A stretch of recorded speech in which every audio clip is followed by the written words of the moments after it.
এটি জানার উদ্দেশ্যে যে একজন মানুষকে কোন কোন গাছ লাগাতে হবে, বাড়ির সামনে কোন গাছ লাগাতে হবে, কোন গাছ লাগালে দারিদ্রতা দূর হয় তথা শত্রু, রোগ, ভয়, ভূত, পিশাচ ইত্যাদি সমস্যা এড়াতে ভবনের সামনে কোন কোন গাছ লাগাতে হবে।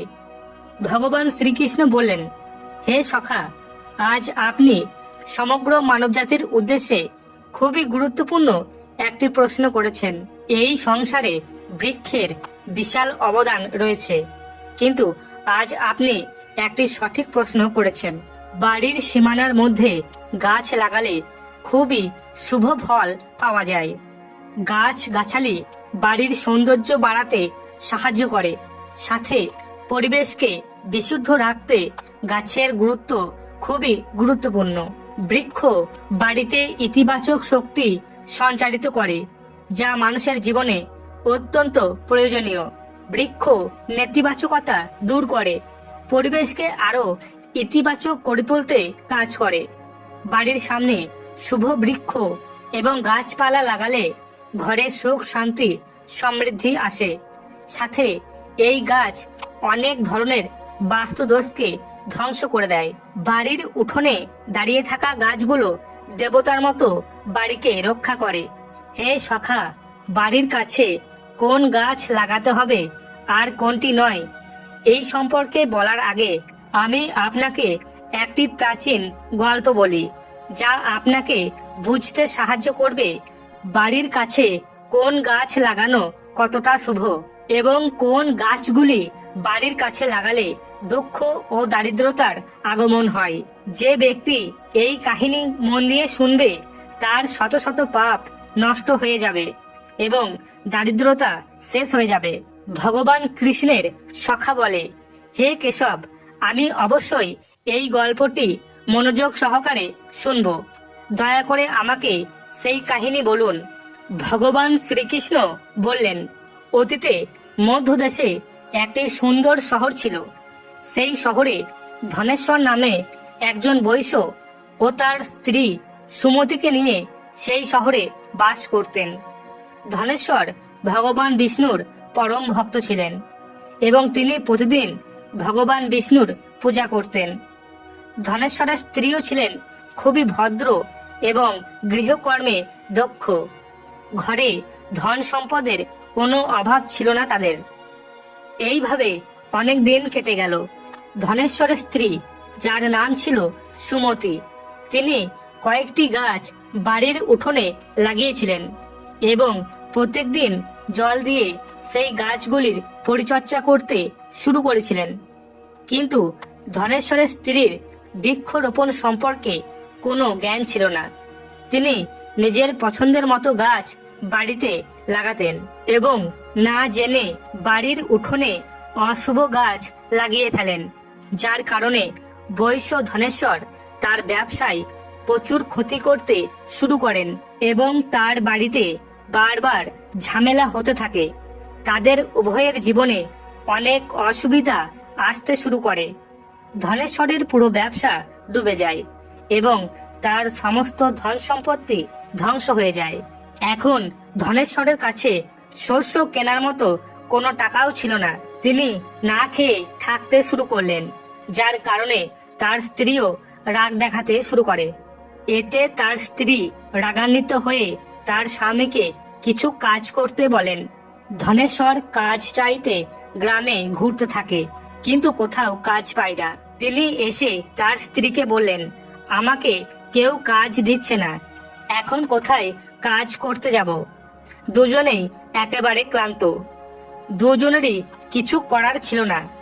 ধনেশ্বর তার স্ত্রীর সমস্ত গহনা বেচে দিল এবং যা কিছু পেল তা দিয়ে তারা পেট ভরে। এইভাবে বাড়িতে অশুভ গাছ লাগানোর ফলে তাদের দুজনের জীবনে দারিদ্র এবং সংকট আসতে থাকে, কিন্তু তারা নিজেও এ কথা জানতেন না। তারপর একদিন একজন সাধু মাহাত্মা ধনেশ্বরের বাড়িতে আসে। সাধুকে দেখে ধনেশ্বর নমস্কার করে বললেন, সাধু মহারাজ, আসুন, এই দরিদ্র ঘরে আপনাকে স্বাগত। বলুন, আমি আপনার জন্য কি সেবা করতে পারি? সাধু মহারাজ বলতে শুরু করেন, আমি তীর্থযাত্রায় বের হয়েছি, একটু বিশ্রামের জন্য জায়গা খুঁজছি। যদি কিছু মনে না করেন, আমাকে আপনার বাড়িতে একটু জায়গা দিন। আমি অনেক দিন ধরে ক্ষুধার্ত, কিছু খাবার পেলে আপনার বড় কৃপা হবে। সাধু মহারাজের এমন কথা শুনে ধনেশ্বর বলতে লাগলেন, হে সাধু মহাত্মা, আপনাকে দেখে অবশ্যই একজন গুণী আত্মা বলে মনে হচ্ছে। আপনার মুখমণ্ডলে একটি জ্যোতির আলো দেখা যাচ্ছে। আমি আপনার সেবা করার সৌভাগ্য পাচ্ছি। আপনার সেবা করে আমি খুবই আনন্দ পাব। তারপর সেই সাধু মহারাজ ধনেশ্বরের ঘরের ভিতরে যান এবং বিশ্রাম নিতে শুরু করেন। ধনেশ্বর সেই সাধুর খুবই সুন্দরভাবে সেবা করেন, কিন্তু তার কাছে অন্যের একটি দানাও ছিল না। সে তার স্ত্রীকে বলে, প্রিয়া, সাধু আজ আমাদের বাড়িতে এসেছেন। তাকে দেখে বড়ই পুণ্যবান মনে হচ্ছে। আমাদের উচিত তার জন্য কিছু খাবারের ব্যবস্থা করা। গ্রামে গিয়ে আমি কারোর কাছে কিছু টাকা ধার করে আনি। এই কথা বলে ধনেশ্বর একজন ব্যবসায়ীর বাড়িতে যায় এবং তাকে কিছু টাকা ধার দেওয়ার জন্য অনুরোধ করে, কিন্তু সেই ব্যবসায়ী টাকা দিতে অস্বীকার করে এবং বলে, তোমার কাছে একটি পয়সাও নেই, তুমি আমার টাকা কিভাবে ফেরত দেবে? ধনেশ্বর বলে, শেঠ মহাশয়, আমি আপনাকে আপনার টাকা খুব শীঘ্রই ফেরত দেব। আমি যদি আপনার টাকা ফেরত দিতে না পারি, তাহলে আমি আমার বাড়ি আপনাকে দিয়ে দেব। ধনেশ্বরের এই কথা শুনে শেঠ মহাশয়ের একটু করুণা হলো, আর তাকে টাকা দিয়ে বলে, বৈশ্য, তুমি আমার টাকা ফেরত দেবে তো? তখন ধনেশ্বর বলে, আমি যদি আপনাকে আপনার টাকা ফেরত না দিই, তাহলে আমি আমার বাড়ি আপনার হাতে তুলে দেব। এইভাবেই ধনেশ্বর শেঠের কাছ থেকে টাকা নিয়ে বাজার থেকে দুধ, চাল, সবজি, চিনি ইত্যাদি কিনে নিজের ঘরে ফিরে আসে। তখন তিনি তার স্ত্রীকে বললেন, প্রিয়া, তুমি সেই সাধু মহাত্মার জন্য খাবার তৈরি করো। তখন ধনেশ্বরের স্ত্রী ভোজন তৈরি করে সেই সাধু মহাত্মাকে খাবার পরিবেশন করেন।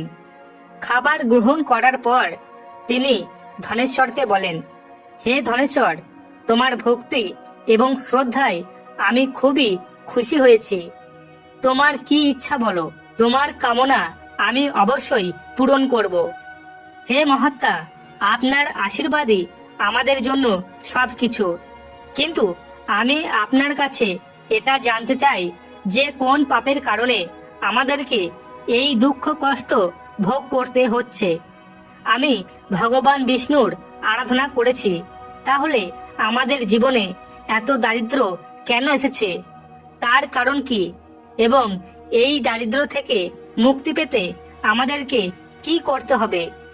তখন সেই ঋষি মহাত্মা বলেন, হে বৈশ্য, আমি যখন তোমার দ্বারে এসেছিলাম, তখন আমি এর কারণ বুঝতে পেরেছি যে তোমার জীবনে দারিদ্র এবং সংকট রয়েছে, কারণ তোমার বাড়ির সামনে যে গাছ আছে তা তোমার দারিদ্রতার আসল কারণ।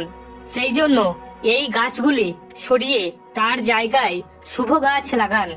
আপনার স্ত্রী আপনার বাড়ির সামনে যে গাছগুলি লাগিয়েছে তা অত্যন্ত অশুভ এবং তাদের কারণে আপনি এমন দুর্দশায় পড়েছেন। ধনেশ্বর বলেন, হে মহাত্মা, দয়া করে আমাকে বলুন, বাড়ির সামনে কোন গাছ লাগাতে হবে যাতে ঘরে সুখ সমৃদ্ধি থাকে এবং কোন গাছ লাগাতে হবে না। দয়া করে আমাকে বিস্তারিত বলুন। আমি আপনার কাছে খুবই কৃতজ্ঞ থাকব। মহাত্মা বলে, হে বৈশ্য, ঠিক আছে, এখন আমি তোমাকে সেই সব শুভ গাছের কথা বলবো যেগুলি বাড়ির কাছে লাগালে শুভ ফল পাওয়া যায়। এই জন্য তুমি মন দিয়ে শোনো। একজন ব্যক্তি জলাশয়ের কাছে একটি পিপল গাছ লাগালে যে ফল পাওয়া যায় তা শত শত যজ্ঞের সমান হয়। পিপল গাছের পাতা জলে পড়লে তা পিণ্ডের মতো হয়ে যায় এবং পূর্বপুরুষের তৃপ্তি প্রদান করে। ফলে সমস্ত প্রকার পিতৃদোষ দূর হয়।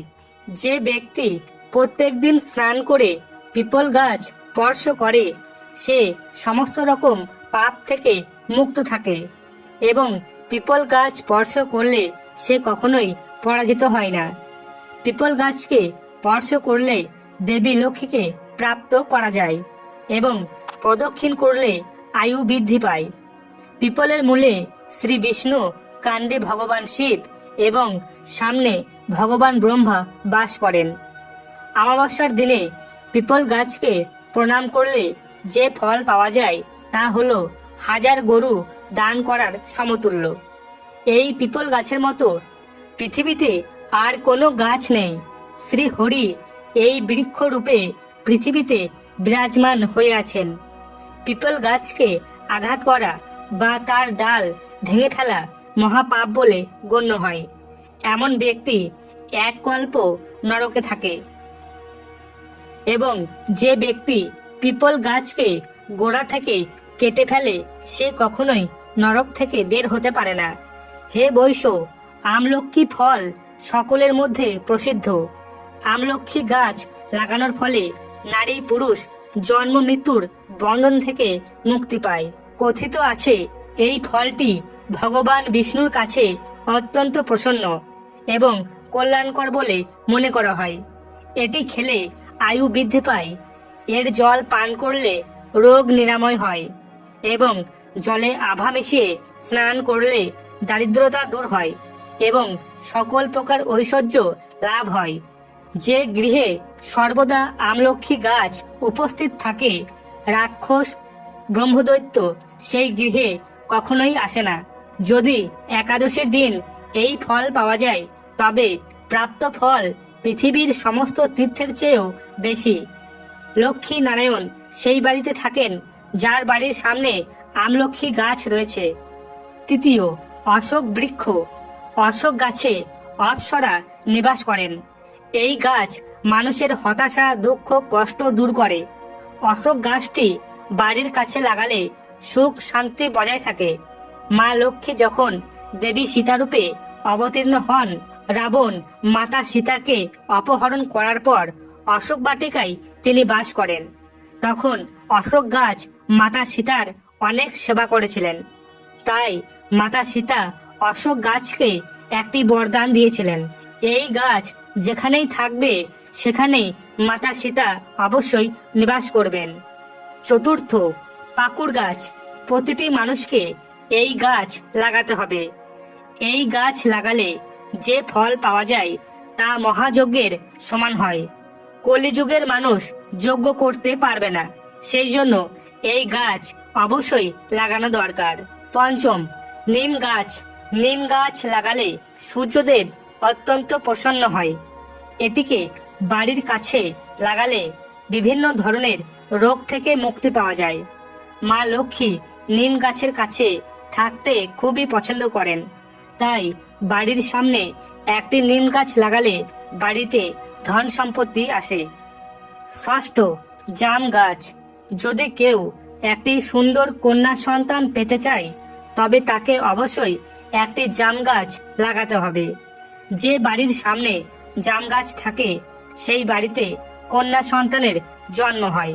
সপ্তম, বেল গাছে ভগবান শিব বাস করেন এবং বেল গাছের কাছে গোলাপ গাছ লাগালে কখনো দুঃখ দারিদ্র হয় না, বাড়িতে কখনো অকাল মৃত্যু হয় না, কোনো মহিলা বিধবা হয় না এবং ভগবান শিব ও পার্বতীর আশীর্বাদ লাভ করা যায়। অষ্টম, নারকেল গাছ। একটি বাড়িতে নারকেল গাছ লাগালে একজন পুরুষ অনেক নারীর স্বামী হয়। নারকেল যে কোনো ধর্মীয় আচারের একটি অপরিহার্য অংশ। যা বাড়ির উঠোনে একটি নারকেল গাছ থাকলে তা বাড়িতে সর্বদা সমৃদ্ধি নিয়ে আসে এবং এটি পরিবারের সদস্যের দ্বারা অত্যন্ত সম্মানিত হয়। যে পুরুষ সুন্দরী স্ত্রী পেতে চায় তাকে একটি ডালিম গাছ লাগাতে হবে যা দৈব শক্তি প্রদান করে। যে ব্যক্তি তার বংশ বৃদ্ধি করতে চান এবং সন্তান জন্ম দিতে চান, যদি কোনো ব্যক্তি কোনো প্রকার রোগে ভোগে তাহলে তাকে অবশ্যই একটি খয়ের জাতীয় গাছ লাগাতে হবে। খয়ের গাছ লাগালে অনেক রোগ নিরাময় করা যায়। কেউ যদি চোর ডাকাতে ভয় পায় তাহলে তাকে অবশ্যই বাড়িতে একটি বাঁশ গাছ লাগাতে হবে। এই গাছ চোরেদের ভয় দেখায় এবং ঘরকে রক্ষা করে। কনক চম্পার চারা বাড়ির উত্তর দিকে লাগালে দারিদ্রতা ও দুঃখ দূর হয়। কলা গাছও অত্যন্ত শুভ, এটি ঘরে সুখ সমৃদ্ধি নিয়ে আসে। ভগবান বিষ্ণু এই গাছে নিবাস করেন। পারিজাত বৃক্ষ, সমুদ্র মন্থনের সময় এই উদ্ভিদের আবির্ভাব হয়েছিল। সমুদ্র মন্থনের সময় মা লক্ষ্মীও আবির্ভূত হয়েছিলেন, তাই পারিজাত উদ্ভিদকে অনেক গুরুত্ব দেওয়া হয়েছে। যদি এই গাছ ঘরের মধ্যে লাগানো হয় তাহলে দেবী লক্ষ্মীর আশীর্বাদ লাভ করা যায়। যে ঘরে খেজুর গাছ আছে সেই বাড়ির সন্তানরা কখনোই উন্নতি করতে পারে না। বাড়িতে এমন ধরনের গাছ কখনোই লাগানো উচিত নয়। বাড়িতে কখনোই বাবুল গাছ লাগানো উচিত নয়। এই গাছ লাগালে বাড়িতে বিপর্যয় আসে। নিজের বাড়ির সামনে কখনোই এই গাছ লাগাবেন না। এতে নেতিবাচকতা বৃদ্ধি পায়, ধন সম্পদের ক্ষতি হয়। যদি বাড়ির পশ্চিম দিকে বট গাছের ছায়া থাকে তাহলে বাড়িতে সারা জীবন শোকের ছায়া নেমে আসে। যদি বাড়ির মধ্যে কোনো বৃদ্ধ বট গাছের ছায়া পড়ে তাহলে সেটি মৃত্যুর সমান হয়। সেই বৃদ্ধ বট গাছ সঙ্গে সঙ্গে কেটে ফেলতে হবে। হে বৈশ্য, এইভাবে আমি আপনাকে এই সমস্ত শুভ এবং অশুভ গাছের কথা বলেছি, তাই আপনি এই গাছগুলি আপনার বাড়ির সামনে উঠানে লাগান এবং ঈশ্বরের আশীর্বাদ লাভ করুন। এরপর ধনেশ্বর বলেন, আপনি আমাকে আজকে উত্তম জ্ঞান দিয়েছেন, আমি আপনাকে ধন্যবাদ জানাই। সাধু মহাত্মা ধনেশ্বরকে আশীর্বাদ করে এবং তিনি সেই স্থান থেকে অদৃশ্য হয়ে গেলেন। সাধু মহাত্মাকে এইভাবে অদৃশ্য হয়ে যেতে দেখে বিস্মিত হন। তখন তারা বুঝতে পারেন যে স্বয়ং ভগবান বিষ্ণু তার ঘরে এসেছিলেন তাদেরকে দুঃখ কষ্ট থেকে উদ্ধার করার জন্য। আশা করি আজকের এই তথ্য আপনাদের ভালো লেগেছে এবং ভিডিওটির শেষে কমেন্ট বক্সে জয় শ্রীকৃষ্ণ অবশ্যই লিখবেন।